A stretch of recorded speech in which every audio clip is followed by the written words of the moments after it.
محبوب نگر ٹاؤن کے قدیم ترین قلندہ شاہ قبرستان واقع نزد پالیٹیکنک کالج محبوب نگر کے داخلہ گیٹ کے سیدھے جانب موجود قدیم قبروں کی مسماری اور اس کو پلاننگ کرنے کے لیے منصوبہ بند طریقے سے پہلے قبروں میں موجود جھاڑیوں میں سے سانپوں کی آمجگاہ کی بلدیہ میں شکایت کر کے جھاڑوں کو صاف کروانے بعد اس کو جلانے اور قبروں کو منہدم کرنے کے واقعے کی محمد عبدالہادی ایڈوکیٹ صدر مجلس اتحاد المسلمین ضلع محبوب نگر اور سید سعادت اللہ حسینی مجلسی فلور لیڈر اور صدر ٹاؤن مجلس نے سخت مذمت کی اور صدر قبرستان کمیٹی خواجہ فیاض الدین انور پاشا کے ساتھ مجلس قائدین محمد عبدالہادی ایڈوکیٹ صدر مجلس اتحاد المسلمین ضلع محبوب نگر اور سید سعادت اللہ حسینی مجلسی فلور لیڈر محمد محبوب سابق کونسلر واحد قریشی سید سجو حاجی بھائی سبحانی پٹیل نذیر الدین مجیب سیٹھ و معبود سیٹھ پر مشتمل وفد نے ڈی ایس پی وینکٹیشورلو سے ملاقات کر کے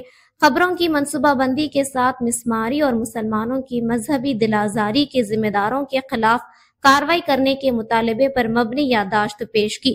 اور وقفے سے محبوب نگر کی پرامن فضا کو بگاڑنے کی دانستہ کوشش کرنے والوں کی سرکوبی کو وقت کی اہم ضرورت قرار دیا۔